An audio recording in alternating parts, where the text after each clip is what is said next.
हरे कृष्णा। हरे कृष्णा। समस्त भक्त हम हार्दिक स्वागत करते हैं आज का कार्यक्रम में। तो लास्ट टाइम हमने सेल्फलेस माइंड का पार्ट 2 देखे थे और अयोध्या कांड पार्ट 10 देखे थे। आज हम अयोध्या कांड पार्ट 11 देखेंगे और आज का हमारा टॉपिक है पावर ऑफ डेस्टिनी, भाग्य का शक्ति के बारे में जानने की हम प्रयास करेंगे। तो जैसे कि हम लास्ट टाइम देखा किस प्रकार भगवान राम अपना वनवास को एक प्रकार की सकारात्मक भाव से ग्रहण करते हैं और लक्ष्मण जी को समझाते हैं, उसके साथ साथ कौशल्या देवी को भी समझाते हैं कि किस प्रकार पिता की जो सेवा है अत्यंत महत्वपूर्ण है संसार में, और पत्नी के लिए पति का जो सेवा है किस प्रकार महत्वपूर्ण है। भगवान बताते हैं कौशल्या देवी और पिता माता का सेवा करना कितना महत्वपूर्ण है, लक्ष्मण जी को बताते हैं। तो लास्ट टाइम हमने ग्लोरीज ऑफ पेरेंट्स सुना, तो वो वेरी वेरी इंपॉर्टेंट पॉइंट है, बीच बीच में आप लोग को सुनना चाहिए और पढ़ना भी चाहिए। तो मन में वो जो ज्ञान है हम धारण कर पाएंगे और उसके अनुसार हम अपना कार्य कर पाएंगे। नहीं तो मन क्या करता है, जनरली जो ज्ञान है उसको रिजेक्ट करता है और अपने हिसाब से कुछ विचार करता है और उसको सही मानता है। एक बार एक टीचर ने स्टूडेंट को पूछा 5 से 5 निकाल देंगे तो कितना रहा? तो स्टूडेंट ने कहा सर समझ में नहीं आ रहा है। तो टीचर ने कहा तुम्हारे पास 5 भटूरे थे और मैंने 5 भटूरे खा लिया, तो क्या बचा है तुम्हारे पास? स्टूडेंट ने कहा सर छोले बचा है। तो ये जनरली क्या है, माइंड। तो माइंड कुछ अलग ही सोचता है, गलत ही सोचता है। राइट थिंग माइंड सोचता है, ये मन का प्रॉब्लम। तो राम जी का पिता माता का ग्लोरीज बताने के पश्चात भी लक्ष्मण जी गुस्से से कांप रहे। गुस्से में उनका मन स्थिर नहीं, वो विचलित है और गजराज की भांति आंख फाड़ कर राम जी को देख रहे, अपना मन को स्थिर नहीं कर पा रहे। और भगवान राम जो मन को स्थिर कर पाते हैं, उस समय लक्ष्मण जी को बताते हैं। तो राम जी का समझाने के पश्चात भी अभी तक जितना भी समझा है, ये सब होने के पश्चात भी लक्ष्मण जी अभी क्रोध में। क्यों ऐसा? राम जी को वनवास मिला है, राम जी शांत है, लक्ष्मण जी को वनवास नहीं मिला है क्योंकि लक्ष्मण जी अशांत। तो रामायण कहता है कि राम जी मन को वश में रखते हैं, इसलिए राम जी शांत है। तो कहने का अर्थ है शांति के लिए मन को वश में रखना अत्यंत आवश्यकता है। तो राम जी मन को वश में रख पाए और लक्ष्मण मन को वश में नहीं रख पाए। तो लास्ट टाइम आप लोगों ने सुना क्या बोल रहे लक्ष्मण, पिताजी को ही मार रहे, काम खत्म, ओके ना? तो इस प्रकार कहते हैं। ऐसा क्यों होता है? तो ये 2 कैरेक्टर है, राम और लक्ष्मण। इसका कारण क्या है, कौन बताए? राम शांत है, लक्ष्मण गुस्से में। राम के मन शांत है और लक्ष्मण मन अस्थिर है। क्यों ऐसा? तो रामायण कहता है राम जी ने मन को वश में रखे, इसलिए लक्ष्मण जी को समझा रहे। तो संसार में डिफिकल्टीज आएगा, प्रॉब्लम्स आएगा। प्रॉब्लम क्या करता है, मन को अस्थिर कर देता है। लेकिन प्रॉब्लम में भी मन अस्थिर नहीं होता है, तो व्यक्ति शांत रहता है। तो अस्थिर मन अशांति का कारण और स्थिर मन शांति का कारण। एक्सपीरियंसेस राइट ना। तो मन अस्थिर क्यों हो जाता है, इसका कारण है। तो गीता में भगवान कहते हैं यथा दीपो निवातस्ति न इंगते स उपमा स्थितम् योगिन यत चित्तस्य युञ्जत योगम आत्मना।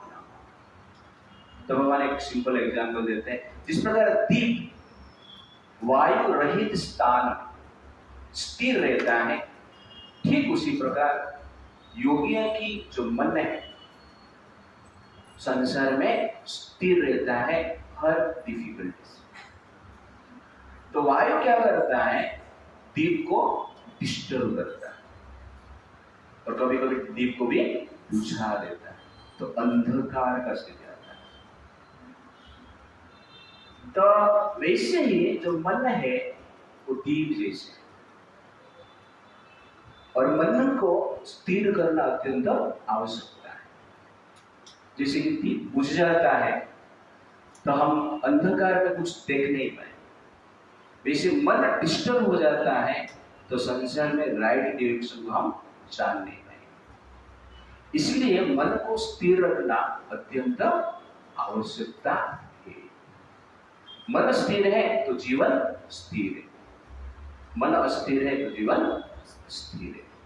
तो आपका स्थिति, आपका मनस्थिति, आपका परिस्थिति और मनस्थिति दोनों अनेक समय एक साथ नहीं होते, लेकिन एक साथ होना अत्यंत आवश्यक है। तो मनस्थिति को डिफिकल्टीज डिस्टर्ब करते हैं, जैसे कि वायु अग्निशिखा को डिस्टर्ब कर लेता है। तो इसलिए अग्निशिखा को स्थिर रखने के लिए तो पहले क्या यूज करते थे, हम लैंटर्न यूज करते थे, पता है ना, दीप रहता था उसमें प्रकाश है, पहले यूज करते थे। तो हवा भी होगा फिर भी क्या है, बुझेगा। उसको क्या कहते हैं, नॉलेज कहते हैं। नॉलेज के हिसाब से आप सिचुएशन को क्या करते हो, परिसीव करते हो। तो एजिटेशन का जो कारण है इग्नोरेंस, और स्थिरता की जो कारण है ज्ञान। तो राम जी के पास नॉलेज, इसलिए वो क्या है, स्थिर। और लक्ष्मण जी के पास नॉलेज है, पूछ गया है, डिफिकल्टी से हवा के कारण पूछ गया। कभी कभी किसके पास नॉलेज होता ही नहीं, यू अंडरस्टैंड ना, पूछने के बाद छोड़ दीजिए और ज्ञान की रहते। लेकिन ज्ञानी व्यक्ति का भी जो ज्ञान है और कहने का अर्थ मन का जो स्थिरता है वो क्या हो जाता है, बुझ जाता है। इसलिए मन को स्थिर रखने के लिए ज्ञान रूपी ग्लास की आवश्यकता है। जैसे दीप हम ग्लास ढक लेते तो क्या होता है, दीप भी जलता है और प्रकाश भी मिलता है, हवा का इफेक्ट नहीं रहता। इसलिए ज्ञान की आवश्यकता है। जिस प्रकार दीप को कंटिन्यूस जलाकर रखने के लिए ग्लास की आवश्यकता है, उसी प्रकार मन को स्थिर रखने के लिए ज्ञान की आवश्यकता है। तो ignorance agitate the mind and knowledge keeps the mind still. Difficulties never agitate mind, but perception to difficulties agitate the mind. तो difficulties तो आएगा, लेकिन उसको किस प्रकार आपको परसीव करते हैं वो डिटरमाइन करता है आपका एजिटेशन और आपका मेडिटेशन। आपका स्थिरता अस्थिरता आपका परसेप्शन के ऊपर डिपेंड करता है। जैसे द्रोणाचार्य, जब उनको पता चला कि धृष्टद्युम्न का जन्म हुआ इसलिए मुझे मारने के, वो शांत रहे, स्थिर रहे, और धृष्टद्युम्न को विद्या सिखा रहे। कौन सा विद्या? कैसे मारना है। आश्चर्य है ना। इसलिए द्रोणाचार्य महान। कंस को श्राप मिला कि देवकी का अष्टम गर्भ का संतान आपका वध करेगा। कंस डिस्टर्ब हो गए, जन्म हुआ नहीं, अष्टम गर्भ में आने वाला, सुन के डिस्टर्ब हो गए और मारपीट करने के लिए उतर गए, देवकी को मारने के लिए चले। कंस का मन विचलित। अब सोचिए, एक व्यक्ति के सामने मृत्यु स्वयं है और मृत्यु को ट्रेनिंग दे रही कैसे मारना है, और एक व्यक्ति के सामने 8वां गर्भ में मृत्यु आने वाला है, फिर भी कंस क्या है?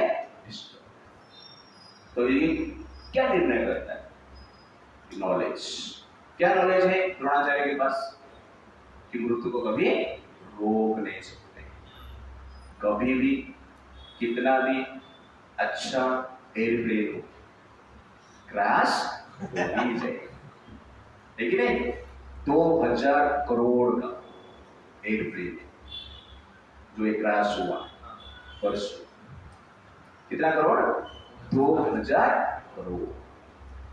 और उसमें जितने भी लोग बैठे थे सब लोग करोड़पति,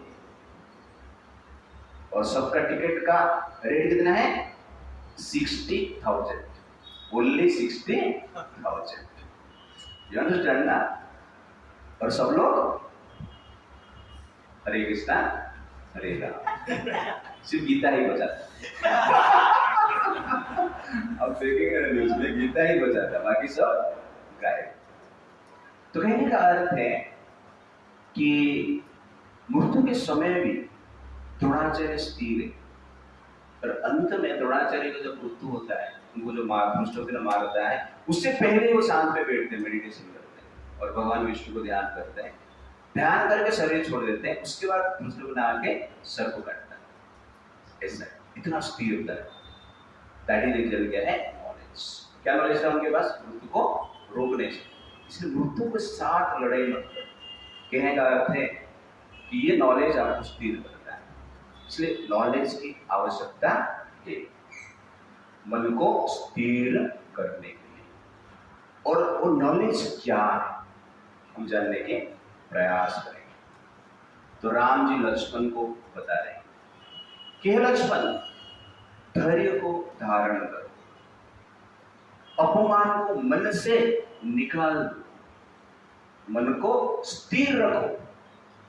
तुम अभी तक मेरे लिए अभिषेक के लिए सामान जुटा रहे थे, अभी वन का तैयार करना। राम जी लक्ष्मण जी को कहते हैं, तुम इतना टेंशन में क्यों?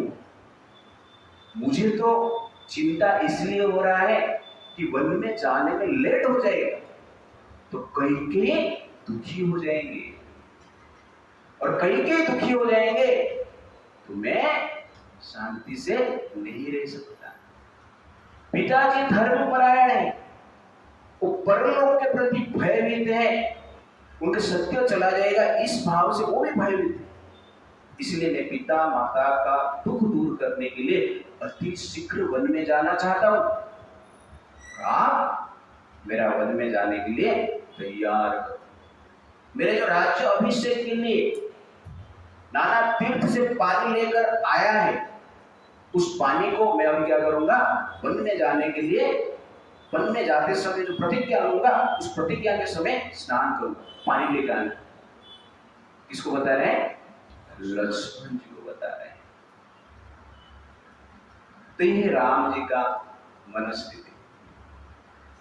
क्यों इतने बड़े दुख में भी राम जी यहां पर कहते हैं कि मैं लेट हो जाएगा तो कैकेयी दुखी हो जाएगी, पिताजी को चिंता हो जाएगी, मैं उनको दुख देना नहीं चाहता। तो this is also knowledge. Knowledge means those who never want to give pain to others.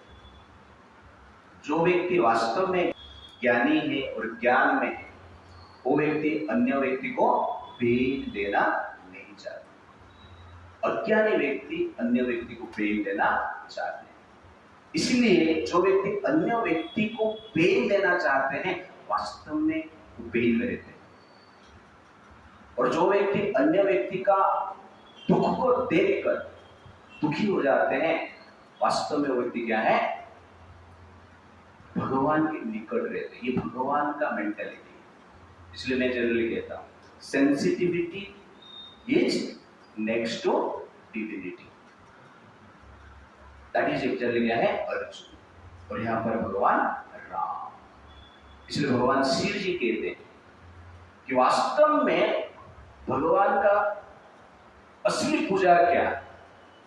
तो भगवान शिव जी कहते तप्यन्ति लोकतापेन साधवः प्रयासो जनाः परम आराधना तद्धि पुरुषस्य अखिलात्मा।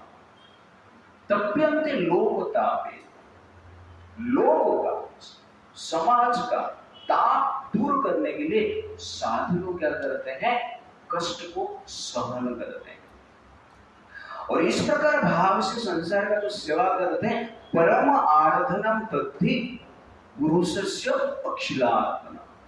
भगवान विष्णु के लिए ये परम आराधना है, इसलिए विष में पिता।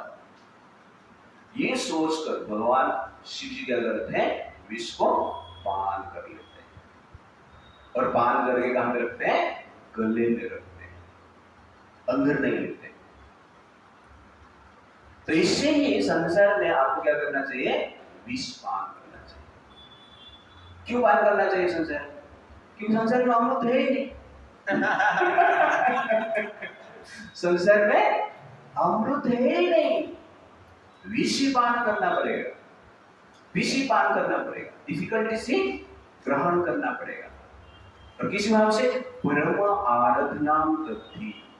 ये सर्वश्रेष्ठ आराधना है, धूप अगरबत्ती देना सर्वश्रेष्ठ आराधना नहीं है। उसमें हिंदू समाज लटका रहे हैं। पूजा मतलब धूप और अगरबत्ती सुबह शाम देने का। वास्तव में पूजा क्या है, समाज का जो पेन है उसको दूर करने के लिए प्रयास करने का। दैट इज जनरली क्या है, वास्तव में आराधना। तो कहने का अर्थ है कि संसार में लोग दुखी क्यों हैं, धर्म क्या है अधर्म क्या है जानते नहीं, तो प्रचार करना है, और प्रचार करने के लिए कष्ट उठाना पड़ेगा, प्रचार करने के लिए पढ़ना पड़ेगा, प्रचार के लिए नॉलेज चाहिए। नॉलेज रहेगा तो प्रचार कर पाएगा। ये फिल्मी गाना नहीं कि आप सुना और कुछ बोल दिया, इसीलिए उसको कहते हैं तपस्या। बिना तपस्या से प्रचार नहीं होता है। प्रभुपाद जी ने रात को 1 बजे लिखना स्टार्ट करते और 3-4 बजे तक लिखते थे। तो तपस्या है ना, 70 साल का आयु में तपस्या की है। क्यों की है तपस्या, कि हम बुक खरीदेंगे और एज इट इज लॉकर में रखेंगे, इसलिए नहीं। इसका 50 करोड़ से अधिक भगवत गीता का डिस्ट्रीब्यूशन किए। पढ़ रहे हैं कितने लोग, और पढ़ के प्रचार कितने लोग कर रहे हैं। इसे प्रचार करना क्या है, तपस्या। और वास्तव में अन्य व्यक्ति का दुख को दूर करने के लिए प्रयास करना भी तपस्या। इसलिए शिव जी ने क्या किया, विष। इसलिए संसार में जो विष सेवन करता है उसको विष्णु मिलते हैं, और जो विषय का सेवन करते हैं उनको विष मिलता है। जो विष का सेवन करेंगे वो इस विषपूर्ण संसार में अमृतमय जीवन जिएगा, और जो विषय का सेवन करेंगे इस संसार में विषमय जीवन जिएगा। इसलिए कभी कभी बोलता विषमय, विस्मय बोलते हैं, विस्मित विस्मय, वो विषय शब्द से आया। डिस्टर्ब माइंड से जिएगा। सुख देने के लिए जियोगे तो सुख मिलेगा, और सुख पाने के लिए जिएंगे तो दुख मिलेगा। ये संसार का कैलकुलेशन। और शिव जी विष पान की और गले में ही रखे, अंदर नहीं। कहने का अर्थ है डिफिकल्टीज को दिल में मत लेना, ना कहां पे रखना है, गले में रखना है, मतलब दिमाग से निकाल लेना, दैट इज द पॉइंट। तो जनरली एक बार एक साधु से एक लड़का मिला और कहा कि महाराज मेरा दिल टूट गया। क्यों टूट गया? कौन तोड़ा? ना घर वाले ने तोड़ दी, बीवी ने तोड़ी, पिता माता ने तोड़ दिया, भाई ने तोड़ दिया, सबने तोड़ दिया। क्यों तोड़ दिया? ना मैं सबको दिल दिया था, दिल टूट गया। तो महाराज ने पूछा तो दिल क्यों दिया था? संसार में दिल देके तो जीना पड़ेगा, कौन बताएगा तुझे? मैं फिल्मी से सुना था, दिल दिया है जान भी देगा। तो साधु ने कहा कि संसार में दिल नहीं देने का, संसार में दिल नहीं लगाने का, संसार में दिमाग लगाने का। तो संसार में दिमाग लगा के जीना है और भगवान ने दिल लगाना है। हमारा उल्टा होता है, हम भगवान में दिमाग लगाते हैं। सचमुच भगवान है क्या? What is the proof of the existence of God? Krishna भगवान है, डरता है, इसे तो लगता ही नहीं। कृष्ण का कैरेक्टर देखिए तो और कुछ लगता है, दिमाग लगाता है कि नहीं? तो भगवान के प्रति हमारा दिमाग चलता रहता है और संसार में दिल देते हैं। दिल कहां पे देना है? भगवान। और दिमाग कहां पे लगाना है? संसार में। उसको कहते हैं नॉलेज। पहला नॉलेज क्या है? संसार में डिफिकल्टीज होगा और डिफिकल्टीज को हमें ग्रहण करना है और उसके साथ साथ अन्य को दुख नहीं देना है। तप्यन्ति लोको तापेन साधव प्रयास योजना परम आराधना तद्धि गुरुसस्य अखिलात्मना। सर्वश्रेष्ठ आराधना भगवान कृष्ण के लिए, राम के लिए कष्ट को ग्रहण करना, इस सर्वश्रेष्ठ क्या है? पूजा। इस पूजा को हमें ग्रहण करना चाहिए और ये पूजा को हम ग्रहण करते हैं तो हमारा परलोक उज्ज्वल होता है। इसलिए परलोक के लिए जीना है, नेक्स्ट लाइफ के लिए जीना है। वास्तव में ये क्या है? भविष्य है। मनुष्य शरीर का डिजाइन परलोक के लिए किया गया है, इस लोक के लिए नहीं। जितना भी इंजीनियरिंग प्लान करना है आपको, परलोक के लिए करना है। हम जितना भी इंजीनियरिंग प्लान करते हैं इस लोक को सुधारने के लिए। सुधरेगा? 2000 करोड़ का आपका एयरप्लेन हो सकता है क्रैश। एयरप्लेन भी गया, परलोक भी गया।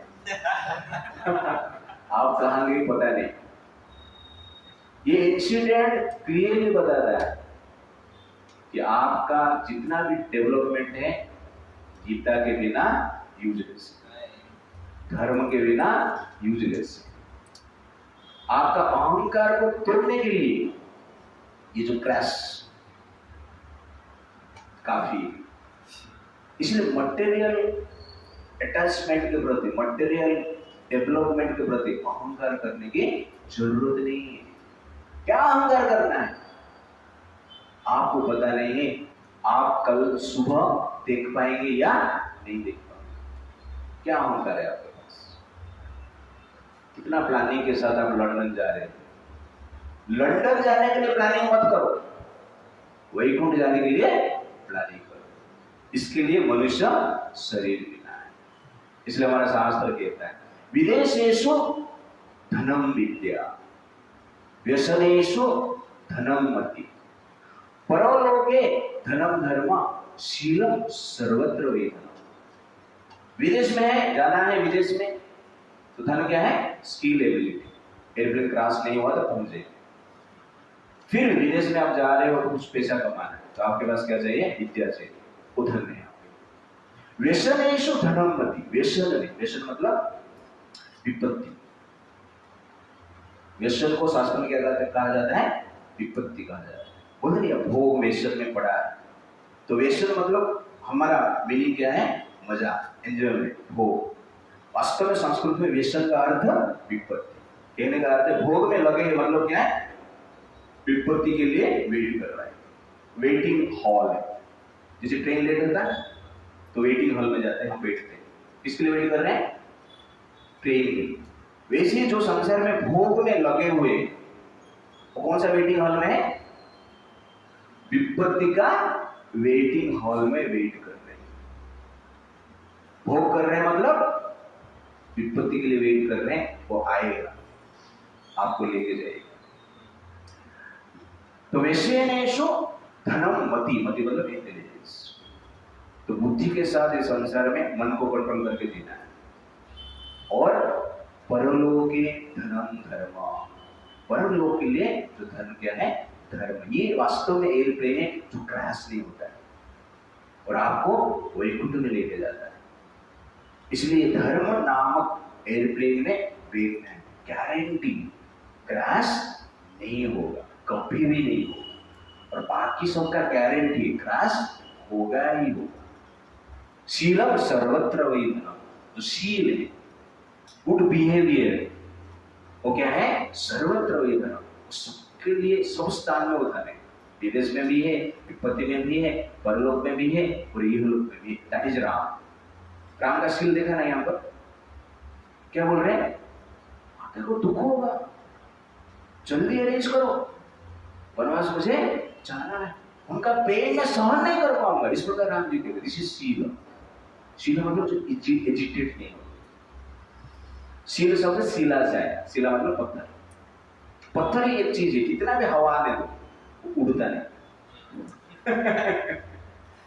पत्थर उड़ा के हवा लेके जा रहा है, देखा आपने कभी?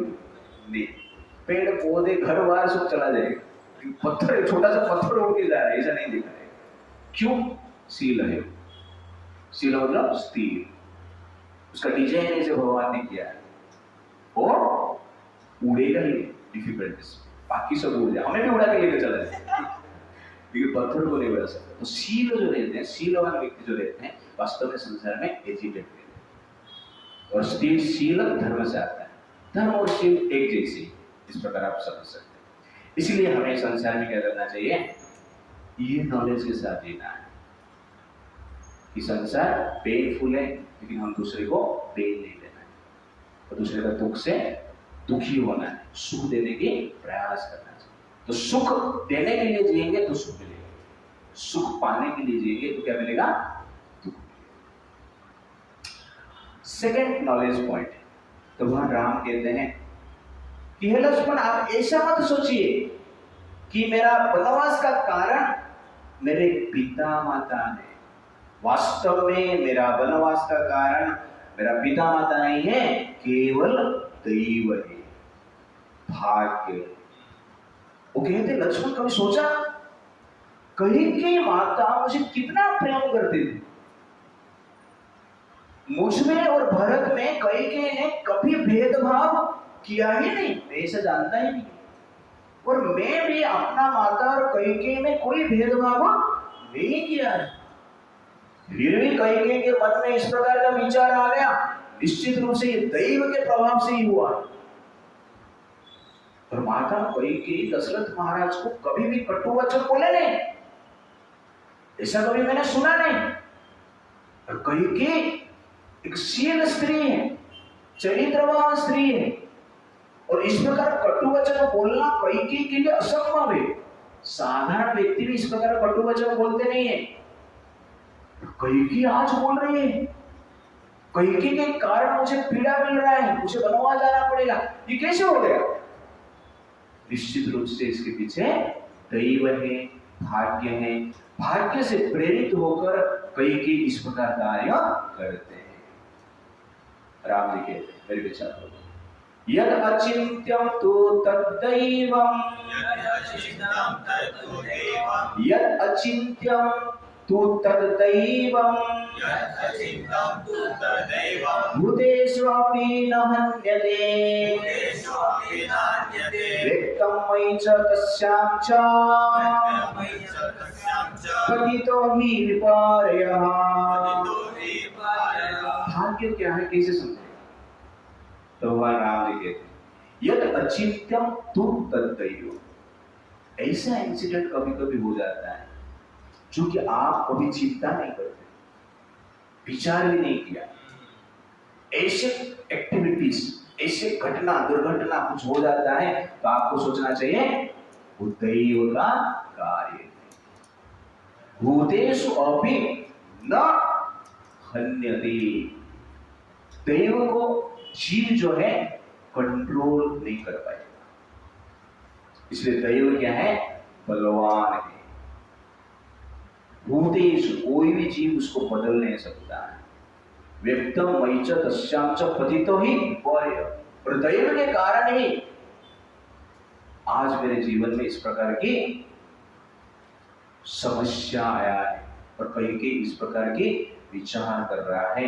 इसलिए दैव का कार्य आप चिंता मत करो। कस्य दैवेन सौमित्रे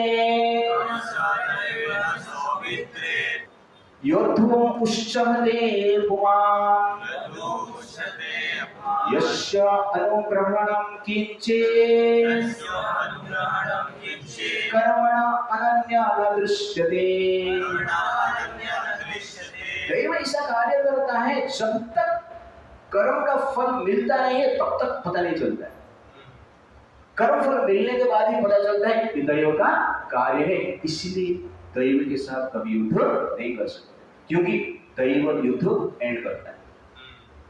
क्रॉस हो गए क्या करेगा, कुछ कर पाएंगे? तो कर्म फल से दैव पता चलता है। इसलिए दैव के साथ कोई भी व्यक्ति युद्ध नहीं कर सकता है। दैव के साथ युद्ध करके, भाग्य के साथ युद्ध करके कोई जीत नहीं सकता।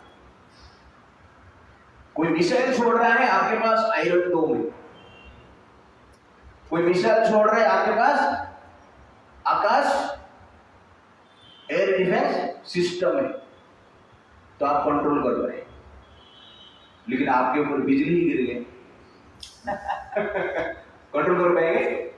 एयर डिफेंस काम करेगा नहीं। इस दैव के साथ कभी युद्ध नहीं कर सकते। सुख दुख भय क्रोधो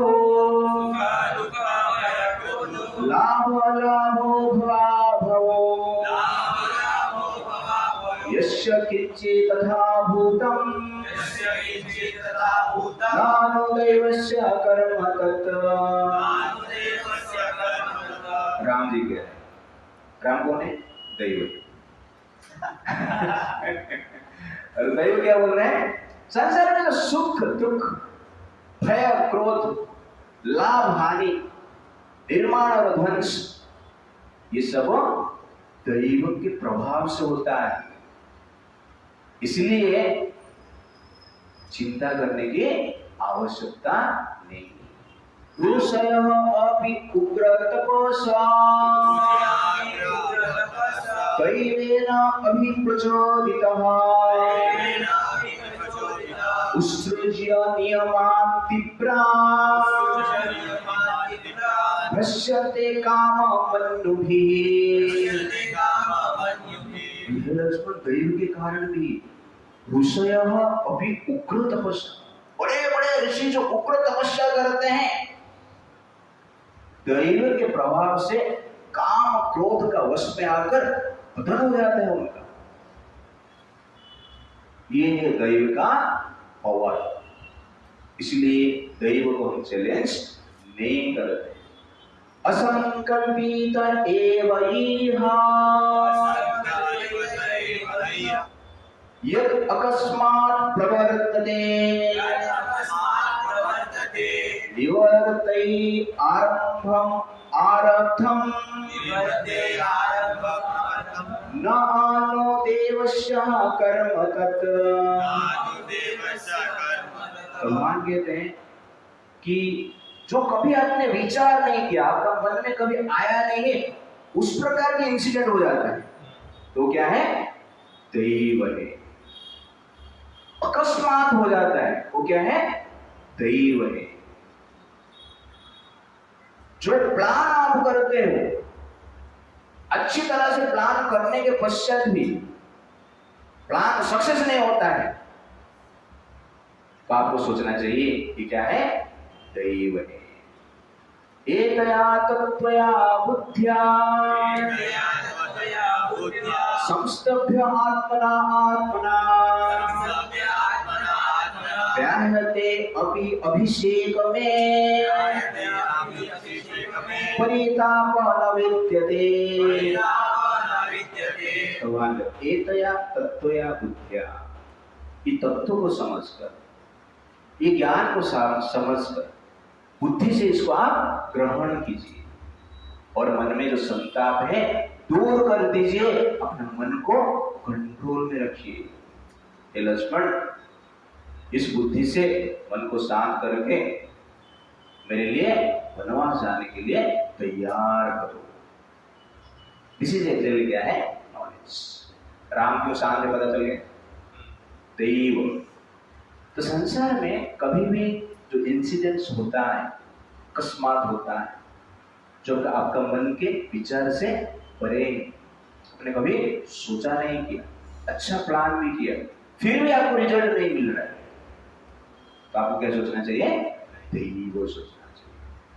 अनेक बार चेष्टा किया फिर भी पास नहीं हो रहे, मेडिकल के लिए आप ट्राई कर रहे हो, आईआईटी के लिए आप ट्राई कर रहे हो, सीए बनने के लिए आप ट्राई कर रहे हो, लेकिन आप सक्सेस नहीं हो रहे, बार बार परिश्रम करने के पश्चात, तो क्या सोचना चाहिए, दैव है। इसलिए हमें क्या, शांत हो जाना चाहिए। थोड़ा ट्राई करो, प्लान करो, लेकिन नहीं हो रहा है तो दैव सोचकर अपने आप को शांत करके दूसरा मार्ग देखो ना। अंडरस्टैंड ना? जो काउंटर बंद हो गया उस काउंटर से टिकट क्यों लेना है? जो काउंटर बंद हो गया उस काउंटर से टिकट क्यों लेना है? दूसरा काउंटर खुला है ना। हाँ, इस मार्ग में आप प्रोफेशनल में जा नहीं सकते, इस मार्ग में पैसा नहीं कमा सकते, तो दूसरा मार्ग पड़ा है ना संसार में, वहां पे जाओ। तो कहने का अर्थ है कि दैव जब डोर बंद कर देता है वो डोर खुलता नहीं। इसलिए संसार में बड़े बड़े विपत्ति आएगा, समाधान नहीं मिल रहा है, तो एक ही समाधान क्या है, दैव का इच्छा। यहां पर स्वयं दैव का बात कर रहे हैं। राम जी बता दिए दैव का बात, मतलब है इच्छा है, इसलिए इसको कोई रोक नहीं सकता है। इसलिए लक्ष्मण, इस सब को विचार करके आप टेंशन मत लीजिए और मेरा वनवास जाने के लिए तैयार कीजिए। तो इस प्रकार की दृष्टिकोण हमारे पास होना चाहिए, और ये दृष्टिकोण संसार में जो समस्या है उससे हमें बचाता है। आपका जो विजन है, वास्तव में आपका जो विजन विद नॉलेज आपको समस्या से प्रोटेक्ट करता है, शांत रखता है। परिस्थिति चेंज नहीं होगा, वनवास तो जाना ही है ना, लेकिन शांत कैसे रहेगा, ये नॉलेज आपको हेल्प करता है। तो एक बार एक साधु थे, एक टेम्पल कंस्ट्रक्शन चल रहा था, और वहां पर गए, सबको पूछ रहे, जो काम कर रहे थे, जो कारीगर काम कर रहे थे, पत्थर तोड़ रहे थे, उनको पूछ रहे थे, जो कारीगर कर रहे थे उनको पूछ रहे थे। तो साधु ने पूछा, आप क्या कर रहे हो? एक जन को पूछा, तो बोल रहे हैं पत्थर तोड़ रहा। साधु आगे चले गए। दूसरे को पूछा, आप क्या कर रहे हो? महाराज पेट पाल रहा। तीसरे को पूछे, आप क्या कर रहे हो? मैं भगवान के लिए घर बना रहा हूं, मंदिर बना रहा हूं। तो तीनों वास्तव में क्या कर रहे हैं? पत्थर ही तोड़ रहे हैं, लेकिन एक्टिविटी सेम है तीनों। तीनों का विजन जो है, दृष्टिकोण जो है अलग। ये क्या बोल रहा है? पत्थर तोड़ रहा हूं। वो दुखी क्या कर रहे हैं? पत्थर तोड़ क्या कर रहा है? संसार मर रहा हूं। संसार बहुत प्रॉब्लमेटिक। दूसरा क्या बोल रहा है? पेट पाल रहा, काम कर रहा हूं, परिवार को पोषण कर रहे हैं, मेंटेन कर रहे हैं, सोशल स्टेटस, पेट पाल रहा। तीसरा क्या बोल रहा है? भगवान के लिए घर बना। तो भगवान के लिए घर जो बना रहा है, सोच रहा है, वो शांत है, उसका पेट भी पालन हो जाता है और फ्रस्ट्रेशन से भी बचता है। तो आपका विजन, आपका अंडरस्टैंडिंग आपको शांत रखता है और आपका अंडरस्टैंडिंग आपको दुखी रखता है, टेंशन में रखता है। इसलिए एजिटेशन का मेन कारण क्या है? आपका perception to the world, to the situation. और शांति का, स्थिरता का मूल कारण क्या है? आपका perception to the world. Ram ji शांत कैसे पता चल गया? दैव, इससे ज्यादा चिंता नहीं करना है। कोई भी परिस्थिति में दैव को समझकर हमें क्या करना चाहिए? कर्तव्य करना चाहिए। तो राम जी कर्तव्य करके बोल रहे हैं कि मुझे वनवास जाना है। और एक पॉइंट यहां पर मैं बताऊंगा, दैव का प्रभाव कैसे रहता है।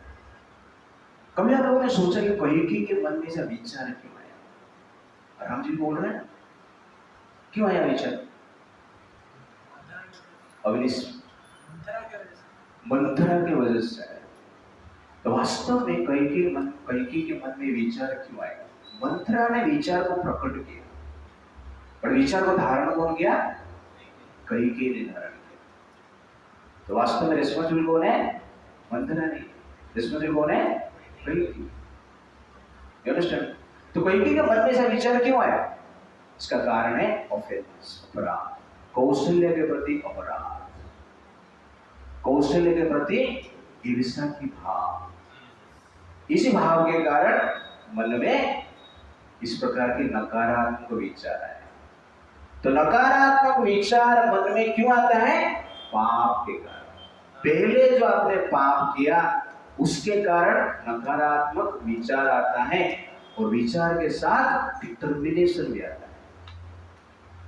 Desire, sinful desire and determination to fulfill that sinful desire comes from पाप। पहले जो पाप करते हैं ना, उसके अनुसार विचार और डिटर्मिनेशन आता है और व्यक्ति कार्य करता है। दैव वो विचार देता है आपको। आप पाप करेंगे तो मन में जो विचार आता है दैव देता है, भाग्य देता है। ये टेक्नोलॉजी इस प्रकार के काम करता है।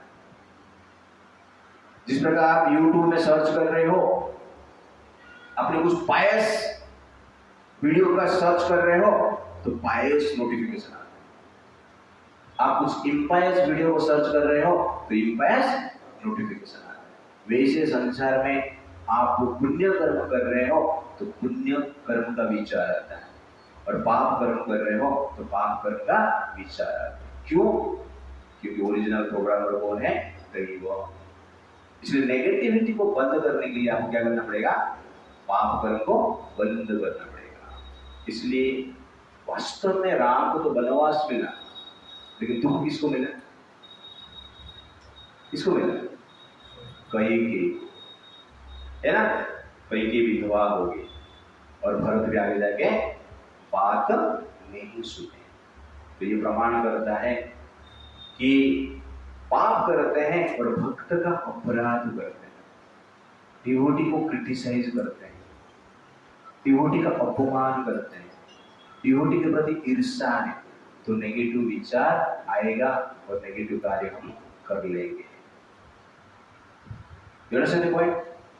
दुर्योधन को भगवान भी गए, दैव गए समझाने के लिए, बेटा युद्ध मत करना। लेकिन दुर्योधन के भीतर डिजायर क्या था? एक सुई के, खाली सुई नहीं बोलता है, एक तीक्ष्ण सुई का अग्रभाग में जितना जमीन आएगा उतना भी नहीं। किसको बोल रहा है? दैव को बोल रहा है। और दैव समझाने के लिए गए थे, लेकिन उसके विचार क्या आ रहा है? मुझे युद्ध करना है। क्यों ऐसा विचार आया?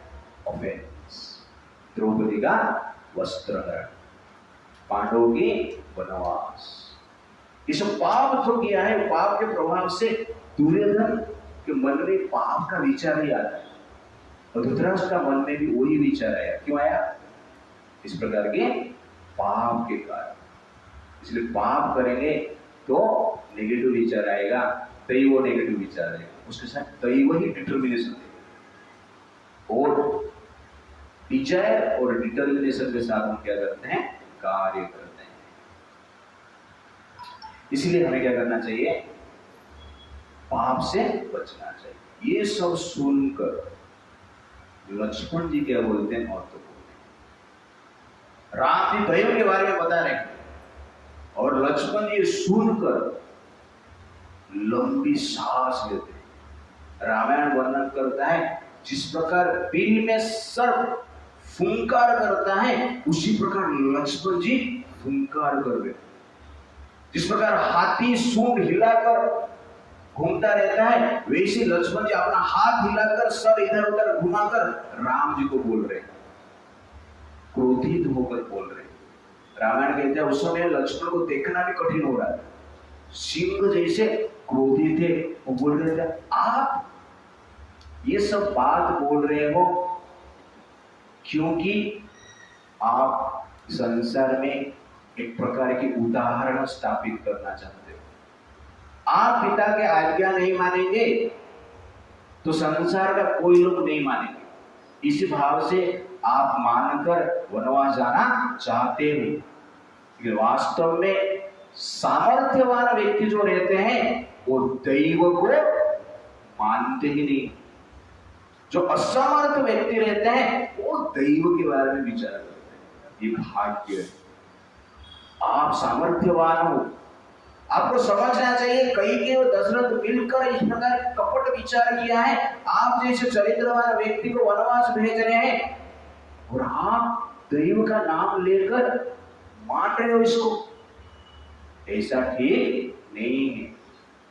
लक्ष्मण जी कहते हैं जब तक मैं हूं इस संसार का कोई भी शक्ति आपको वनवास भेज नहीं सकता है।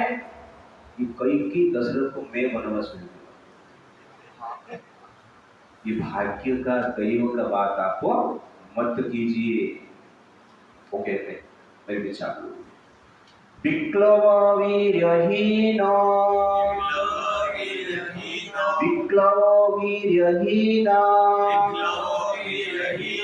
यस्य देवम् अनुवर्तते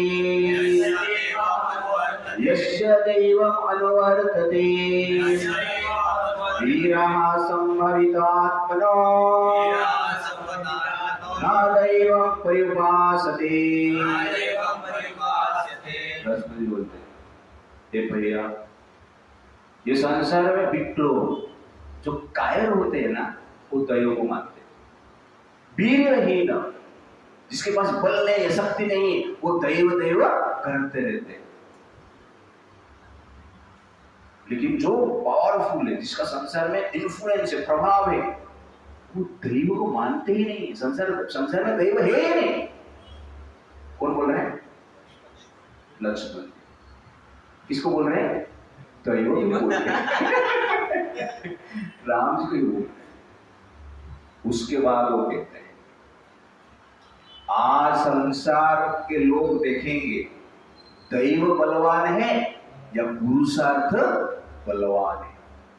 मैं अपना पुरुषार्थ से आपको वनवास जाने नहीं दूंगा। जिस प्रकार सागर तट पर जाकर रुक जाता है, तट जिस प्रकार सागर को रोक देता है, ठीक उसी प्रकार मैं आपके विरोध में जितने भी षड्यंत्र कर रहे हैं सबको रोक दूंगा। इसलिए आप का अभिषेक सामग्री का जो कलेक्शन मैं कर रहा था वही करूंगा। मैं वनवास का तैयार नहीं करूंगा। आपको पता है क्या? न सोवार्थ विमो बाहु, न सोवार्थ विमो बाहु, न धनुष आभूषणाय मे, न शिरबन्ध अर्थाय, न शिरबन्धनार्थाय, न सरहस्तम्भ हेतवा। लक्ष्मण जी कहते हैं हे भैया ये बाहु देख रहे हैं, न शोभा अर्थ विमो बाहु, ये बाहु सिर्फ दिखाने के लिए मैंने रखा है। जिम जाके लेकिन बॉडी जो बनाया सिर्फ दिखाने के लिए नहीं, ये बाहु 100 पीस के लिए नहीं है, युद्ध के लिए है। ये धनु और आभूषण, आभूषण आया में, ये धनु जो है एक आभूषण नहीं, ऑर्नामेंट नहीं है। और ये तलवार सिर्फ कमर में बांध के रखने के लिए नहीं है। और ये जो बाण है ना, इसको पिलर बनाने के लिए हमने नहीं रखा। कौन बोल रहा है? लक्ष्मण जी बोलते हैं। ऐसा बोलकर बोलते हैं दैव कुछ नहीं होता है, पुरुषार्थ सब कुछ होता है, इसलिए हम युद्ध करेंगे और राज्य लेंगे। राम जी लक्ष्मण जी के कंधे के ऊपर हाथ रखते हैं और कहते हैं लक्ष्मण, मैंने तो विचार कर लिया, संसार में सर्वश्रेष्ठ कार्य क्या है? पिता का आज्ञा का पालन करना है, और निश्चित रूप से मैं वनवास जाऊंगा। लक्ष्मण जी साथ हो जाते, ये सुनकर मान लेते हैं। That is exactly Lakshman. तो लक्ष्मण जी यहाँ पर दैव के अगेंस्ट में बोल रहे हैं, वास्तव में दैव के अगेंस्ट में बोल नहीं रहे हैं, स्नेह के कारण बोल रहे हैं। क्रोध को प्रकट कर रहे हैं, इसलिए स्नेह के कारण। क्रोध करना चाहिए। लक्ष्मण जो क्रोध करते हैं संसार कामता है, दैट इज लक्ष्मण। और हम जो क्रोध करते हैं स्वयं कामते हैं। ये डिफरेंस है। क्रोध की आवश्यकता है, आप क्रोध कीजिए, लेकिन साथ साथ भगवान के प्रति समर्पित रहिए। तो क्रोध एक अग्नि जैसे, एलपीजी सिलेंडर जैसे। एलपीजी सिलेंडर सबके पास होना चाहिए, ठीक है, लेकिन रेगुलेटर बाप के पास होना चाहिए। ओके ना? क्रोध किसके पास है? लक्ष्मण के पास। और रेगुलेटर किसके पास है? राम के पास। कैसे चलाना है वो देखिए, कभी बंद करना है, कभी चलाना है, कभी थोड़ा चलाना है, कभी ज्यादा चलाना है, ठीक है? कौन देखेगा? राम देखेगा। तो कहने का अर्थ है क्रोध को कंट्रोल करने के लिए सबसे अच्छा उपाय क्या है? आपके जो गुरुजन है उसको आप कंट्रोल दे दीजिए, रेगुलेटर उनको दे दीजिए, उनके प्रति समर्पित रहिए, तब जाके क्या होता है? क्रोध कंट्रोल में होता है। तो राम जी ने हाथ रख के थोड़ा बोल दिए, कुछ ज्यादा समझ रहे थे। क्या बोले? मेरी इच्छा है, मुझे वनवास जाना है। तो लक्ष्मण जी क्या बोल रहे? ठीक है, क्या करना पड़ेगा वनवास जाने के लिए? ओके। इसमें लक्ष्मण जी क्रोध को शांत कर लेते हैं। उसके बाद कौशल्य कहते हैं कि आप वनवास जाएंगे तो मैं आपके पीछे चली जाऊंगी। क्या राम जी कौशल्य को समझा पाते हैं? हम देखेंगे नेक्स्ट टाइम। हरे कृष्णा कृष्णा कृष्णा हरे हरे, हरे राम राम राम हरे। श्री प्रभुपाद की जय।